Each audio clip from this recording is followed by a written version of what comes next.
dari SD Negeri 147 Palembang, calon guru penggerak angkatan 9 Kota Palembang. Di sini saya akan melakukan wawancara sebagai bentuk tugas demonstrasi kontekstual modul 3.1 pengambilan keputusan berbasis nilai-nilai kebajikan. Selamat menyaksikan.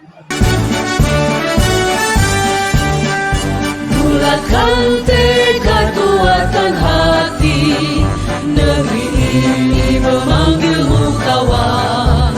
Belajar bergerak berbagi untuk negeri, guru penggerak majukan pendidikan. Guru penggerak menghamba pada murid, kreatif rancang pembelajaran.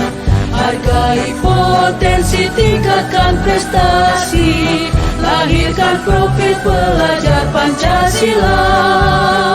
Belajar, bergerak, berbagi untuk negeri, kita menjalin kolaborasi.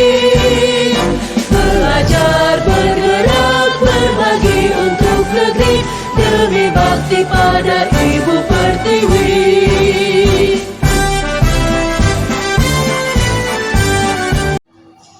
Assalamualaikum warahmatullahi wabarakatuh. Saat ini saya sudah bersama Ibu Siti Mariam yang merupakan kepala sekolah dari SD Negeri 27 Waiserdang, Kabupaten Mesuji, Provinsi Lampung. Selamat siang Ibu. Selamat siang Ibu Nadia. Terima kasih telah meluangkan waktunya di sela-sela liburannya ya. Gimana kabarnya Ibu? Alhamdulillah. Bagaimana kabarnya? Alhamdulillah. Nah, Ibu, terima kasih sekali lagi saya ucapkan terima kasih karena sudah mau meluangkan waktunya. Pada pertemuan kita ini, Bu, ada beberapa hal yang ingin saya tanyakan terkait dilema etika atau pembujukan moral. Nah, Ibu sebagai kepala sekolah, apalagi yang masih sangat muda tentunya ya Bu ya, mungkin seringkali Ibu dihadapkan pada kasus-kasus dilema etika atau pembujukan moral yang menempatkan Ibu pada dua pilihan. Nah, pertanyaan pertama Ibu, selama ini bagaimana Ibu mengidentifikasi kasus-kasus yang merupakan dilema etika atau pembujukan moral? Selama ini dalam mengidentifikasi kasus tersebut, saya pertama kali yang saya lakukan adalah mengumpulkan data mengenai permasalahan tersebut. Kemudian saya lakukan observasi lapangan, apa yang sebenarnya terjadi di lapangan permasalahan itu seperti apa. Kemudian pihak-pihak mana saja yang terlibat dalam permasalahan tersebut. Selanjutnya kita cari tahu faktor penyebab dari permasalahan tersebut apa, masalahnya tersebut faktornya apa. Jadi pada saat mengidentifikasinya itu Ibu tentunya mencari faktor penyebab permasalahan tersebut juga ya Bu ya. Yang pertama baru mengumpulkan data dan melakukan observasi lapangan tadi ya Bu ya. Nah, untuk pertanyaan kedua Ibu, selama ini bagaimana Ibu menjalankan pengambilan keputusan di sekolah, terutama pada kasus-kasus di mana ada dua kepentingan yang sama-sama benar atau sama-sama mengandung nilai kebajikan. Dalam mengambil keputusan tersebut, saya mengacu ke kepentingan yang melibatkan orang lebih banyak dahulu. Kemudian saya diskusikan keputusan tersebut ke kedua belah pihak. Kemudian kebijakan tersebut siapa yang bertanggung jawab, dan kemudian keputusan diterima, keputusan yang diambil harus diterima oleh kedua belah pihak. Tentunya seperti yang Ibu bilang tadi, keputusan yang Ibu ambil harus diterima oleh kedua belah pihak ya Ibu ya. Selanjutnya Ibu, yang ingin saya tanyakan, pertanyaan yang ketiga ini ya Ibu ya. Nah, langkah-langkah atau prosedur seperti apa yang biasa Ibu lakukan selama ini dalam pengambilan keputusan dalam penyelesaian masalah? Langkahnya yang pertama yaitu identifikasi, cari tahu terlebih dahulu masalahnya seperti apa. Setelah diidentifikasi masalahnya, kita kumpulkan datanya, data-data yang mendukung permasalahan tersebut apa saja. Selanjutnya kita mencari masukan, meminta saran dari beberapa belah pihak pandangan mereka terhadap permasalahan tersebut. Kemudian kita menuju ke pengambilan keputusan yang akan kita ambil, sosialisasi terhadap guru dan sesama rekan, kemudian untuk pengambilan keputusan tersebut disepakati. Ada prosesnya tadi ya Ibu ya, dari identifikasi masalah sampai pengambilan keputusan. Tentu saja tidak hanya serta-merta langsung diambil keputusannya, tapi melalui beberapa proses ya Ibu ya. Nah, selanjutnya Ibu, untuk pertanyaan yang keempat yang ingin saya tanyakan itu, hal-hal apa saja yang selama ini Ibu anggap efektif dalam pengambilan keputusan pada kasus-kasus dilema etika? Selama ini saya anggap efektif yaitu ketika saya sudah melakukan pengumpulan data, kemudian saya meminta pendapat dari berbagai belah pihak. Jadi pengambilan keputusan tersebut bukan hanya serta-merta saya ambil keputusan tanpa mengambil data, tapi saya harus melakukan pengambilan data dan menanya pendapat dari berbagai belah pihak. Jadi tidak hanya Ibu sendiri yang memutuskan ya, berarti ada persetujuan dari pihak yang terlibat juga. Untuk lanjut ke pertanyaan kelima ya Ibu, hal-hal apa saja yang selama ini merupakan tantangan dalam pengambilan keputusan pada kasus-kasus dilema etika?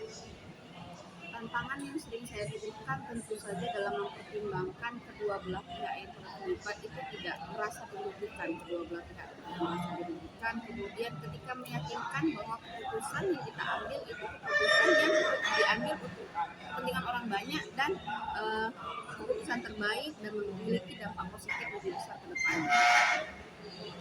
Jadi keputusan yang diambil tentu saja bukan keputusan yang merugikan ya Ibu ya. Keputusan yang memberikan dampak positif. Nah, untuk pertanyaan keenam Ibu, apakah Ibu sendiri memiliki tata cara atau jadwal tertentu dalam sebuah penyelesaian masalah dilema etika ini? Nah, apakah Ibu langsung menyelesaikan saat itu juga di tempat atau Ibu memiliki sebuah jadwal untuk menyelesaikannya? Bentuk atau prosedur seperti apa yang Ibu jalankan dalam penyelesaian masalah tadi? Kalau untuk jadwal dalam menyelesaikan masalah itu tidak ada jadwal khusus ya. Tapi ketika ada permasalahan dan permasalahan tersebut bisa kita selesaikan saat itu juga kita selesaikan. Tapi kalau masalah tersebut tidak bisa kita selesaikan saat itu juga di tempat, kita jadwalkan ke depan dan harus secepatnya kita selesaikan. Seperti itu. Dan saya tangkap berarti penyelesaian masalah tersebut tentu tergantung permasalahannya juga ya Ibu ya, dengan pihak yang terlibat juga apakah bisa langsung diselesaikan atau membutuhkan pihak lain Ya. seperti itu ya Bu ya, pertimbangannya itu. Baiklah, untuk pertanyaan yang ketujuh ya Ibu, adakah seseorang atau faktor-faktor apa yang selama ini mempermudah atau membantu Ibu dalam pengambilan keputusan dalam kasus-kasus dilema etika ini? Kalau orang atau faktor yang membantu saya tentunya ada ya itu, karena dalam mengambil keputusan ini saya tidak bisa melakukannya sendiri. Saya juga ada yang membantu yaitu wakil kepala sekolah saya, karena ya alhamdulillah wakil kepala sekolah ini juga pas dengan saya ketika mengambil keputusan, tidak ada perdebatan yang panjang, keputusan tersebut bisa kami ambil dengan cepat dan tepat dan tidak merugikan banyak orang. Jadi berarti lebih banyak Ibu mungkin sharingnya dengan wakil kepala Ya. sekolah ya Ibu ya, karena dia juga mempunyai andil dalam pengambilan keputusan. Nah Ibu, untuk pertanyaan yang terakhir ini Ibu, pertanyaan yang ke-8, dari semua hal yang telah Ibu sampaikan tadi, pembelajaran apa yang dapat Ibu petik dari pengalaman yang Ibu alami dalam pengambilan keputusan di dilema etika itu? Selama ini dapat saya ambil ketika saya mengambil keputusan itu diambil untuk kepentingan orang banyak, terutama kepentingan dari siswa. Kemudian keputusan yang kita ambil itu jangan sampai menimbulkan masalah baru ke depannya. Setelah itu keputusan itu juga memberikan kontribusi yang besar, memberikan dampak kelangsungan ke depan untuk sekolah dan tidak menjadi penghambat atau menjadikan citra sekolah itu menjadi lebih buruk. Jadi pengambilan keputusan yang Ibu ambil tadi berdasarkan kepentingan orang banyak. Terus itu tadi yang paling penting kata Ibu tadi, poin utamanya itu tidak merugikan anak ya Ibu ya, demi kepentingan anak. Jadi mungkin pengambilan keputusan yang Ibu ambil itu untuk jangka panjang ya Ibu ya. Baik Ibu, terima kasih Ibu sudah meluangkan waktunya untuk saya wawancara. Itu bermanfaat bagi saya. Semoga lain kali ada kesempatan kita untuk bertemu lagi. Itulah tadi wawancara saya bersama Ibu Siti Mariam, Kepala Sekolah dari SD Negeri 27 Mesuji, Lampung. Saya akhiri, wassalamualaikum warahmatullahi wabarakatuh.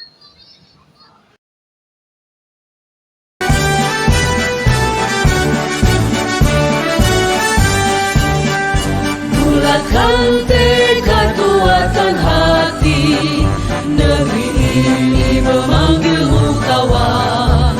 Belajar bergerak berbagi untuk negeri, guru penggerak majukan pendidikan. Guru penggerak menghamba pada murid, kreatif rancang pembelajaran. Hargai potensi, tingkatkan prestasi, lahirkan profil pelajar Pancasila. Belajar bergerak berbagi untuk negeri, kita menjalin kolaborasi. Belajar bergerak berbagi untuk negeri, demi bakti pada Ibu Pertiwi.